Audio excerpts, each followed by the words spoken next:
We could take Excellent. that part out. Don't worry. Oh, well. Or just leave it in. That could be the opening It's part. reality, Hello? man. Are you there? Is anything working? I don't know if any of this is working. All right. Is anyone out there? Okay. This Okay. with a sci-fi theme, really. Is anyone out there? You're listening to the AV-IT Amplifier. Each week, we'll feature voices and ideas that need to be amplified in the higher education and pro-AV IT communities. This show is brought to you by higheredav.com. And now here's your host, Ryan Gray. Well, hello, everybody, and thank you for tuning in again to the AV-IT Amplifier. As always, I am Ryan. I am your host, and we are back for week 2 with my friend, and now your friend, Charity Anne Caldwell. So, Charity, thank you for coming back for week 2 and talking a little more. Got a bunch of the tough questionnaire for you on week 2 here. You ready for that? Yep. You sure about that? I'm sure. You're sure about that? Okay, yeah. So first off, I think we have to start with something interesting. So one, pumped. I can mention, and because it's already out there, right? So HETMA Roadshow is going to be in Chicago at Northwestern in July 11th, something like that. So I'm coming to Chicago. I'm pumped, but Chicago has a whole other meaning now that the Pope is from Chicago. Sure is. So how's that going there for y'all? It was really a couple of days of some killer memes, hilarious memes. And I think some of them are intelligible to non-Chicagoans, but a lot of them were like super Chicago memes, and you kind of have to live here to get it a little bit.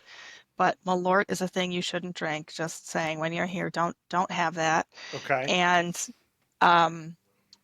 there are a lot of old style signs everywhere, which features on a lot of the Pope memes for sure. And some of them were quite, I guess, sacrilegious. As a non-Catholic, I'm not offended by them or anything, but I was a little like, I probably shouldn't share this on a work chat just in case. Well, that's a general meme problem. I think everybody has to draw a line of like what goes in the work chat, what doesn't, what goes in which text groups and which doesn't these days. Yeah, you know what I'm saying? For sure. It is it's a constant exercise in the rhetorical triangle of communication, isn't it? Yeah, I'm really trying to drum up some audience to take the hike to the other end of the city for July 11th. I'm super excited about it. I'm super excited about the opportunity for UIC is a big place. And so to get a lot of folks to come from here, to go up there, to sort of have that sort of our group togetherness, and then also to interface with folks at other places, because it's so big, it's hard enough for us to interface here that I don't think we're often going outside of our conclave to continue with the Pope theme. Yeah, to see. Nice. I was about to go. Was that on purpose? Yes, well done. Good reference. To see other folks, especially all the way at Northwestern. I mean, it's like an hour plus from here, so it's a journey, and I think it'll be an exciting outing. And so fingers crossed I got a lot of people who said yes, but then I got the sign up list a DL, and it was fewer than I thought. So I need to get people to really put their names down. There's a lot of things that sound like something you want to do, but when it comes to actually committing to the day, I understand that when we've done 2 in Arizona now and had that same thing, which is there's people I know in the industry, but they're far more likely to be in a different state than people within my own state or down the street or something like that. And that kind of doing local events to build that up is a key, you know what I'm saying, is a big part of those. So you just send them my way and I'll bend their arms or I'm happy to. I'm already planning. Hey guys, I thought y'all were coming to this. I know. Why don't I see these names on this list, guys? Will you just send this out there? Be like, look, you don't understand. Ryan's coming, and that's I didn't even know you were coming. That's very exciting. Pretty big deal. Hired AV Media is going to have a table. Maybe we'll be doing some content. Who knows? Okay. Yes. So Chicago, pumped about it. The other thing I'm going to confirm that you just said Chicagoans is the correct way, not Chicagans to say that. Oh, I think we have a variation of accents throughout this town, and a lot of it is highly neighborhood dependent. Got it. And Chicagans, that's kind of sounds very the Bear sketch, which might be, that is a way people do talk. It's not necessarily the way everybody talks, though. Yeah. That's a caricature of some type, A right? little bit, a little Yeah, bit. for sure. Although I have eaten at the Billy Goat Tavern, which Yes, factors there. I didn't eat at the Billy Goat Tavern, but we did go by. I do know where it is. So There you go. it's a little scary down there, as I recall. Yeah, I've had a couple friends that worked in the Tribune building, which the basement of the Tribune building is Yeah. sort of facing Hmm. the Billy Goat Tavern. So, going down there and being in Lower Wacker is just a part of being from here. Yeah. We're used to it. The underground streets versus. All right, now we're getting Yes. away, but yeah, We're all there's a whole, Batman. there's a whole part of Chicago that's underground, a whole set of streets that are underground, which is kind of strange and different than anywhere else. So it's kind of cool. Yeah, it's fun.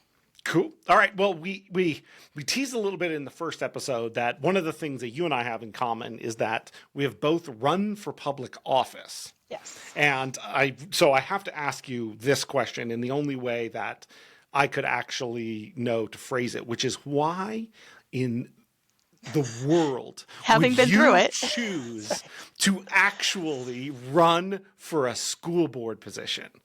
That is crazy. Yeah, well, yeah, once you've done it, it's crazy, right? But Yeah. in the bliss of ignorance, I did agree. I was convinced by a friend to run, and another friend ended up also being convinced by this mutual friend to run. And she and I weren't super tight, but then we ran together. We lost together, and it was a great bonding experience. And we ended up sending our kids to the same preschool, and our families became real close. So that came out of it really nice. So we ran. It was the whole 2016 election cycle that caused a lot of feelings across everywhere. And so that was part of what led to a huge number of people running. I think 9 of us ran for 4 seats, Wow. Yeah. which is a pretty good turnout. Although our town doesn't do too shabby in that regard typically. And we had a lot of ideas about things that could be done in more meaningful ways to benefit more people in the community. And I think the nice thing is that I think most people running had that same sort of outlook, even if we were interpreting it differently. So that felt good. And the people who won were great. So that felt good. And it was surprisingly difficult in the end, though, the actual running of it, of the campaign, I guess. So that was tough. And then that same poor number of souls that successfully won that election then were instated in 2017 and were there on the board in 2020. So I do not envy them that experience. There was just so much to deal with, and they did wonderfully, and I'm so grateful to them.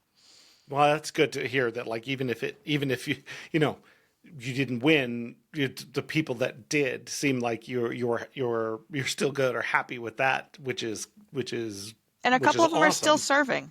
Nice. Which I'm so grateful for because their ladies were doing a great job. But it takes a lot as a person to say, no, put my name on the ballot. I'm going to go stand up and publicly say, That was so scary. Should. Yeah, it is scary. So I'm kind of curious, is that for you like something that comes natural? Like you said, you were talked into it. And I think anybody who's not talked into doing something like that, you should be suspect of anyways. You know what I'm saying? So I kind of, yeah, I do kind of feel that way. I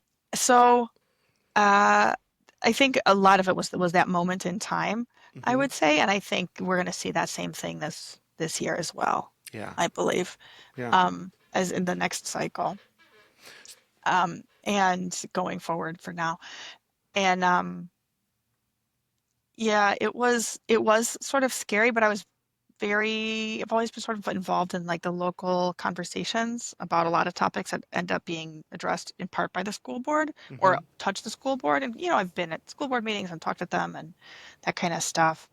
And they really wanted, to support kids and teachers.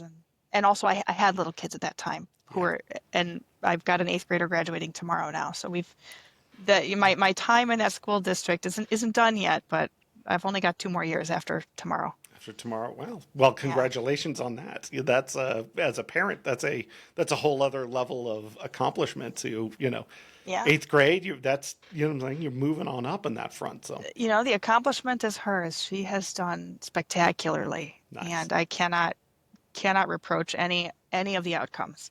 She's done amazing, and she's a really really cool person. Cool.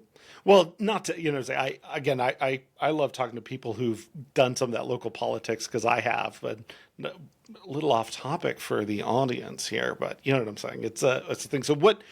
I guess to bring it back, like what are things that you took away from that experience that you've learned from? Are there things about that you carry to today that helped you grow as as a professional or as a person? I think it was that whole period of time, but also in the campaign process, people talk to you about what their motivations are and what matters to them because they feel like in that moment that maybe you're going to carry their voice forward, right? Yeah. Or they're supporting you and they want you to know this piece of why then you, the candidate, are running because they're sharing this with you, right? And so learned a lot that I guess about people having different reasons that they're doing what they're doing and the things that they're advocating for, sometimes even if it doesn't sound like something that I agree with, there might be a backstory there that makes a Yeah. big difference. And that was a little bit eye-opening. I hope I wasn't so unempathetic before that it hadn't occurred to me, but I just felt I learned a lot more about those depths, I think. And the other piece was I thought it was important to run, and I still think is important to do, but also, frankly, there are a lot of people that look like me that run for school board, and it's important also to help and encourage others or make space for other people to run that don't necessarily look like me, and that is a great change that's happening. Like there's a huge amount of Latino families in Oak Park now, Mm-hmm. and in our town. I shouldn't be naming our town, I guess. And it would be great for more representation to happen on all of our boards, not just the school board. Well, and now, so here's an interesting tie-in. Then you said there's a lot of people who look like me on these school boards. So we need to make sure that it reflects what the town looks like. Now flip that to the area that you work in. You know what I'm saying? Getting ready, to shortly head for InfoComm, which will be a Yeah. population in which I don't think you could say the same thing. So No, that wasn't. Last year was my first InfoComm, and the degree of maleness of that space was surprising to me. It's not what I operate in here so much. In the yeah. IT space, it is. Mm-hmm. In my little department of IT, it is a pretty male space, but it doesn't feel quite so, I guess, testosterone salesy, Mm-hmm. which frankly InfoComm did a lot of parts of InfoComm did, Yeah. and it was fine, but I was taken aback, definitely.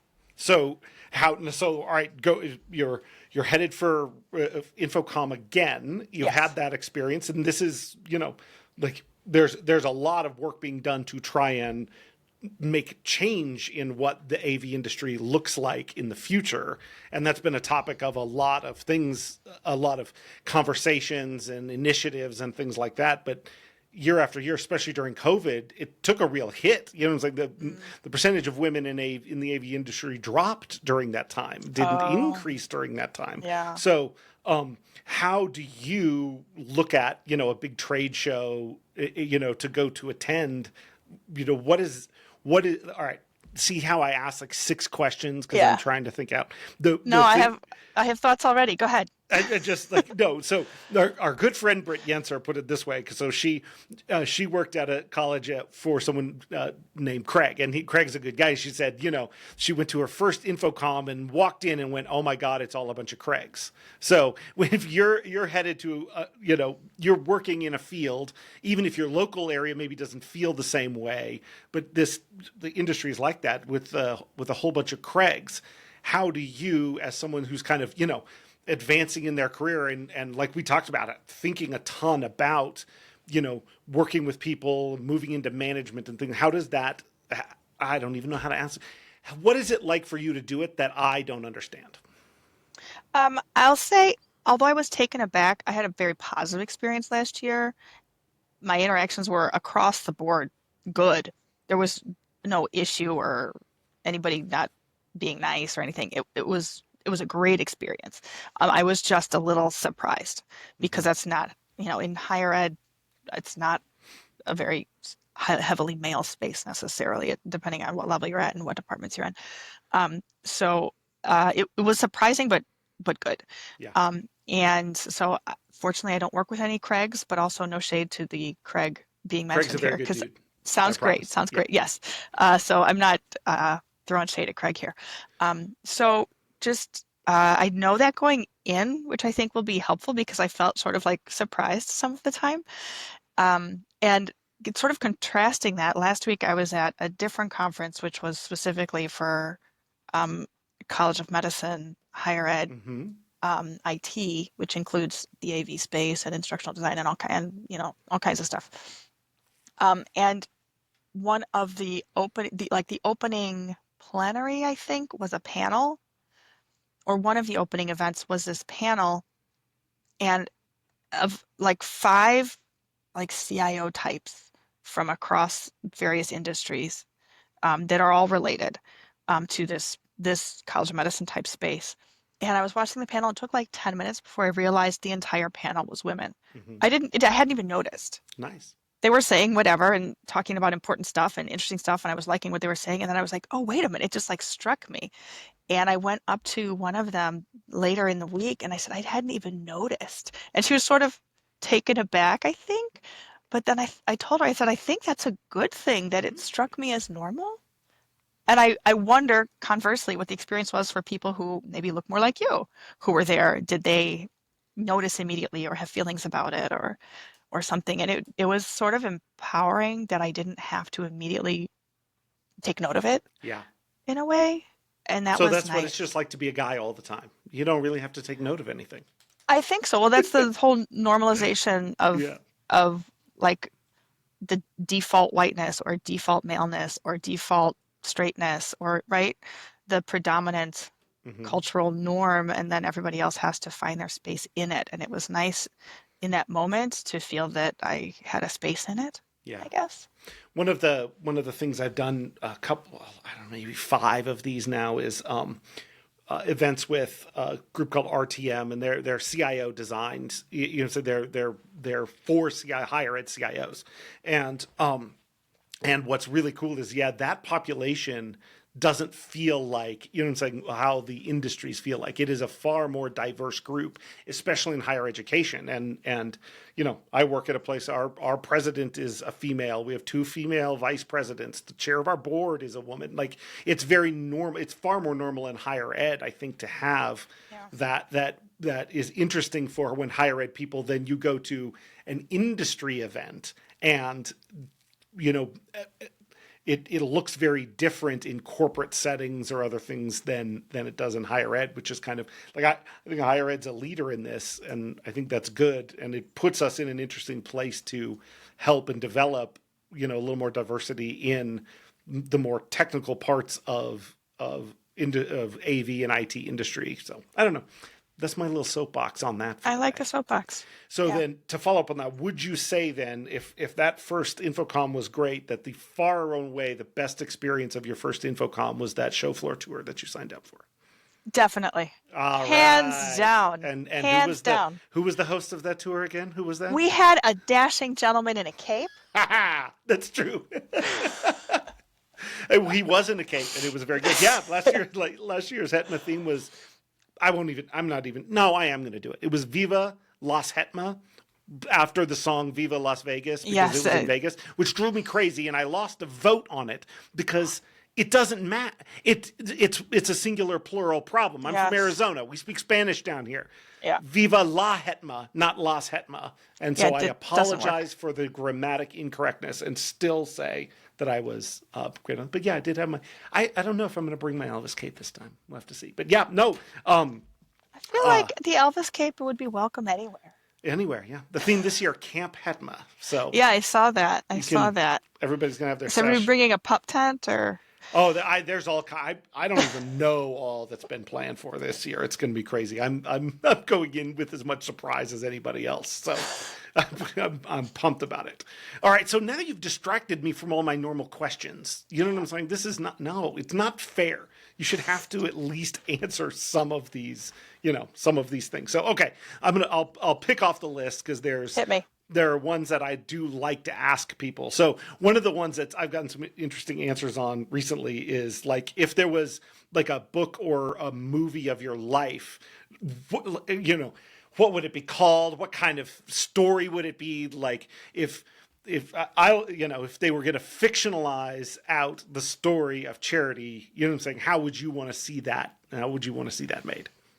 I like to read sci-fi, so it would be sci-fi. Really? It would probably be post-apocalyptic just because that's what I'm reading now, even though historically I found that sort of difficult, emotionally to deal with. Yeah. But yes, it would be sci-fi. And I don't know, I feel like I'm living in Octavia Butler's universe right now in my head, so it's hard to as I am not a writer, it's hard to imagine something new because I'm sort of living in her world. So yes, that's what it would be. Well, two questions on that because I'm like, okay, so post-apocalyptic stuff to me, same thing is hard because I just am stressed all the time. Yeah. Because it's people living a hard life, but it's I understand it's good for drama, but it has a feel of like, is it taking hold because everybody's got kind of a troublesome outlook on the future that we're all trying to get prepared I think for it, or so. what's going on with that? Well, I just reread Parable of the Sower, which is set in 2024 through 2027. Right. She wrote it in the early 90s, and so many things that she wrote then are actually happening now in like the politics of the US. And then the follow-up was written a few years later and takes place more like a little bit farther out, maybe 2030 or so. And I read that for the first time. It's a much darker story, much more difficult story, but also like literally has what is happening, including some of the catchphrases of a certain political movement that she wrote in the 90s. Wow. And yet it's happening now. So that is unsettling. That is unsettling. Yeah. Is she writing anything else so we can use any stock tips, any company names she wants to drop? She died. Well, then I guess not. Sorry. I think about 20 years ago. But I think it was supposed to be a trilogy, possibly. I think I read that somewhere. And she only got the first two out. So I really wonder if she would have written us out into some more palatable future. I'm not sure. Although it does wrap up nicely at the end of the second. Okay, so saying you like sci-fi is a spectrum of things, right? Because there's a lot of people that like sci-fi, and by that they mean Star Trek and Star Wars, right? Or Avengers or something like that. So I do like Star Trek. I grew up watching Star Trek with my dad, so my kids were just watching an episode of Voyager last night. Dude, actually. Yes. The one where I won't get into it. It'll get long because I can't remember the title of the episode. But anyway, yes. Nice. So, okay, then. All right. So, okay, Star Trek, but that was on TV. That's still not super. How far down the sci-fi nerddom do you go? Basically just the books. Really? I don't. Yeah, I'm not super a movie person in general, and I watch Star Trek more like if I'm with my dad. We were at my dad's house, so my kids were watching Voyager because my dad put it on. So. Okay, so Dune. Oh yes, Dune. Okay. Yes, I haven't seen the movies yet though. I've seen part of one of them, but I've read all of the books many times. Okay. Even though only the first few are good and the last few are terrible, but I've still read them. I've heard that about those because it's true. I liked Dune. I think I like the movies are pretty good. They're on that front, but okay. So all right, well then that opened up a whole other thing. So you said the first one I've read them all multiple times, even though the last ones aren't good. Are you compulsed? Do you have to read the other It's sort of ones, like even though you once don't you get know? into the universe, like you don't want to leave the universe, even if the universe becomes like a sad caricature of itself by the end. Got it. But it So, starts off so powerful, and sort of like before I was reading a lot of sci-fi, I read Anne of Green Gables, and I read all of mhm. it multiple times. Because once you're in the universe, you like being in that universe. And you don't want to walk away. I'm this like it's hard for me to start a new book because I don't want to go somewhere new. Once you're in it, then You you don't can't want to leave go it. anywhere else, and you're bummed when Uh-oh, it's over. something And froze here. it takes a while before I'm like, okay, yeah, I Are can. we okay? Like I'm gonna learn a new world or something like that, and learn a new system of how things work and that sort of thing.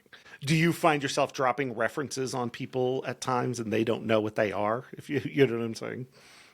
Um, I think I try not to, but I am want to, things like The Hitchhiker's Guide just is so that's not really sci-fi, I guess. Maybe it is kind of. It's almost Yeah, like a fantasy. It's sci-fi. yeah. Um, so those are ubiquitous Hmm. and you can't get around them and most people know them.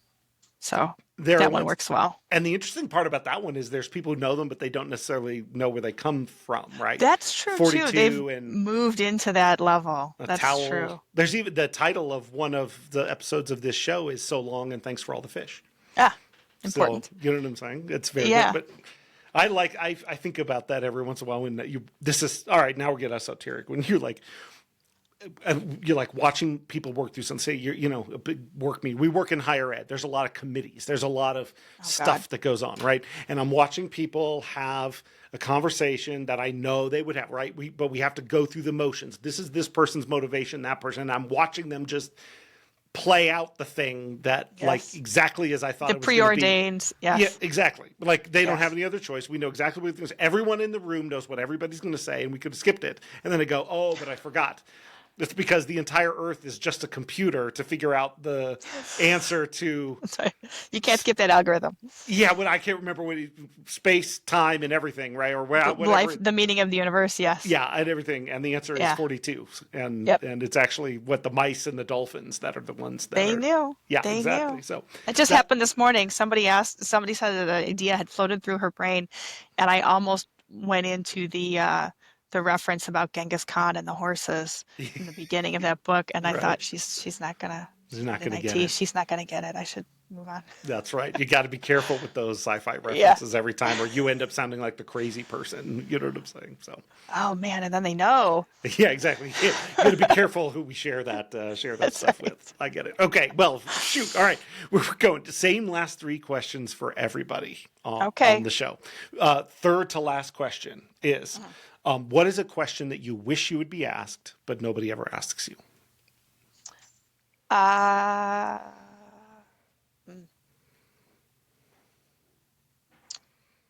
I think, remembering my work context here, I think a good question to ask is why are we doing this? Mm, Right now, in higher ed, there can be a lot of fiefdoms hmm. and there's a lot of history. A lot of people have been places for a long, I've been here for a long time. We know a lot of backstory. And sometimes I think we can let the backstory influence our decision making too much. Yeah. So I think, why are we doing this? Or why do we want to do this? Or what is the outcome we're trying to get? Like, however you want to say that. But why are we doing this is kind of like, I think a good measure to like check in. Hmm, who is this for? Yeah. Yeah. I crib a lot of things from Stephen Covey, right? And one of the 7 habits of highly effective people is, right, you live by default or you live by design. And so we'll try and bring that in to something's going on. And I go, wait. Is this by design or is this just default, right? Are we just doing the same thing because we're not asking that? Why is this actually the way it happens? And which in higher ed can be tough because there can be people invested in the comfortability of the way things have always been done, Yeah, a And large org, I think, across the board yeah, probably has that. Although I've only ever been in higher ed, so what do I know? Um, but yeah, I think between the personalities and the backstory and the history and the interpersonal relationships that can go back decades, it can be obfuscating. Yeah. Don't be afraid to ask why. Yeah. Get back to the why. Love it. Yeah. Okay. Second to last question is, if people wanted to learn more about you, follow up, ask you questions, follow you online, how would they go about finding you? I am on LinkedIn. So LinkedIn is probably the way to go. And if we end up becoming friends, we can talk about other ways to follow. I love it. So boundaries, gatekeeping. I love Yes. this. You're not going to give no cell phone numbers on podcasts. That's a God, rule. no. That's a thing Oh, God, there. no. Okay. And being that if I've got the dates right, this will be out the Wednesday before InfoComm. You know what I'm saying? There might, there might be exciting. I know. It's one of those times. Again, fewer people getting to go this year because there's all sorts of stuff with travel and that. So it's a side thing, working on trying to get, some good info out of InfoComm into people's hands. But Yeah. I'm saying maybe chance that one of those times we get to meet up with people in person, which is sort of fun. So. Oh That'd be gosh, cool. it's so fun. I live on the interpersonal interactions. Absolutely. That is a huge piece of my motivation for being here. And it's why I'm physically here. This is obviously not an artificial backdrop at my house. I'm here. And it's because I want to see people and talk to people and hear from people. Yeah. And this is one of our chances to do it. The whole the best. community is going to be gathered. So Oh, if I'm so you're- excited. If you're listening to this as you're packing for InfoComm, make sure, at my booth, you're there. Look for the list of higher ed events. And even if you don't know what to do, you don't know where to hang out, I swear to God, come find Ryan at the Hetma booth somewhere and just tag along. You know what I'm saying? It was such a welcoming. Last year was my first time, and it was so welcoming. And you feel immediately like if you're part of it, you feel like you belong. And that was just really wonderful. And I'm so excited. I've got 2 team members coming with this year, and I know they're going to feel the same way. And they both went last year too, so they're ready to dive right in. Nice. So that'll be wonderful. Cool. Well, thank you. Looking forward to that. Thank you. And then finally, last question is, our like the old timey newscasters used to have, you had to have your phrase you ended your broadcast with, like good night and good luck or something like that. So what is Charity's drop the mic sign off phrase? Oh man, I don't know.